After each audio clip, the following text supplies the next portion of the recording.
This video is made possible by CuriosityStream and Nebula. Watch another brand new full-length companion video to this one.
G'day guys, Sam here from Trade to Prosper to give you another quick video update.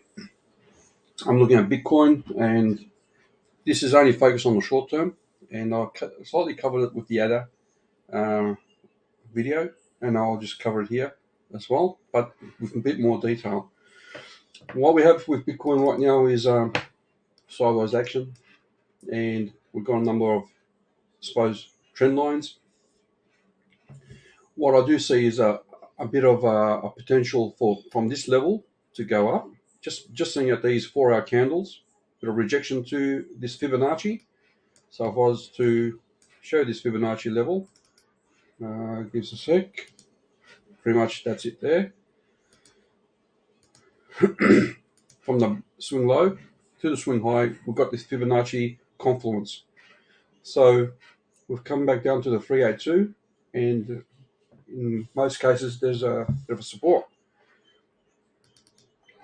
What I'm looking at is a scenario, and I talked about it today, is one scenario which is a harmonic that can play out, and we can adjust this, and this harmonic, if it stops moving,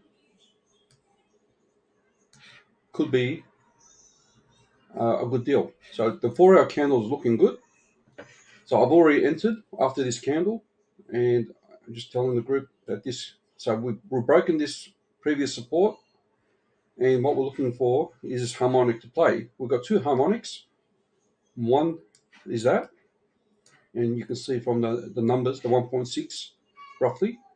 And if I was to just move this down a bit, give or take, it sort of equates to this level here. So that's one target I'm looking at. Like I said, it's a short term, and the other one's there, hitting this 200 moving average on the 4-hour. That is potentially the macro target, or this potential target for the time being. The other scenario, which is a bit more bearish, was this here. So if we get a rejection along this path, I can see it falling a fair bit down. I do see this playing out to be a support in this box if this was to come down, and it does fit into the Wyckoff structure. So if you look at the Wyckoff model, and I'll just bring an example.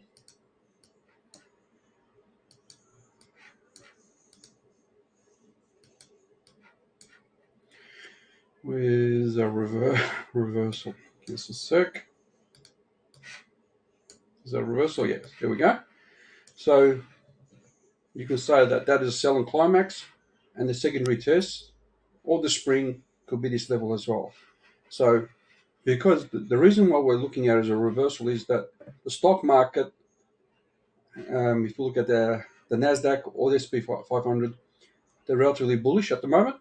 So in the short term, and it gives you some confidence that Bitcoin will do the same. So let's look at quickly, see what the stock market's doing. SP 500. Okay, so it's had a good strong 4-hour candle, very similar. So this is much more bullish than Bitcoin, and let's see how this plays out. I'm interested to see why that didn't save. I had this line here, so that's acting as a resistance for the time being, and I'm hoping that this will go that way, give Bitcoin a potential move. This looks like wave 2 to 3, and this could be wave 4 to 5 in a short span because it's a strong wave. So this could be 3, 4, and a small 5.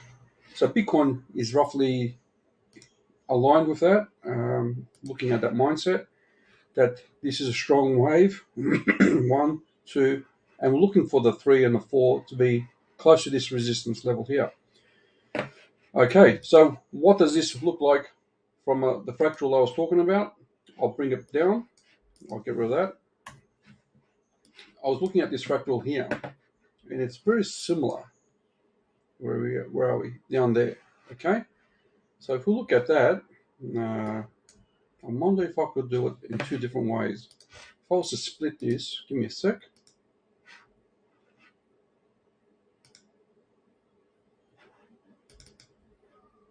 Okay, I'll pick our bottom there, and here I'll pick that top right hand corner. So if you look at alignment, we had a pretty much a strong sell down as well here. So a fair bit of a sell down to the 32K. And what you can see, I'll just remove this box now. You can see that we have this sort of formation, comes back down to this level here, roughly. It's sort of equivalent. Has this up thrust, very, very much like the Wyckoff structure. Pulls back down to a fib level that makes sense. So if we were to look at this, back down to this 0.5. So if we were to get that scenario, potentially, it does make sense. That, but there's a caveat. We need to break this level. If you were to enter, I would have my tight stop loss at this point, and it's probably pretty much under this green candle there. So let's just zoom in a bit. So I will have a strong stop loss. I don't expect it to come back down and then go back up. So this move is pretty much for this scenario, and if it comes back down, I would say as weakness. Therefore, I'm comfortable putting the stop loss very tight. If you've got any questions, let me know. But that's pretty much it for the short-term scenario for a trade. Let's see where am I. Lost my screen. Okay, so I'll leave it at that. Stop loss right there. If it works, here we go. I'll be comfortable having a stop loss there, and make it tight. I won't recommend. What I did is a high leverage small trade, and if it continues to go past this level, I will add more to it because I'm in profit, and so on.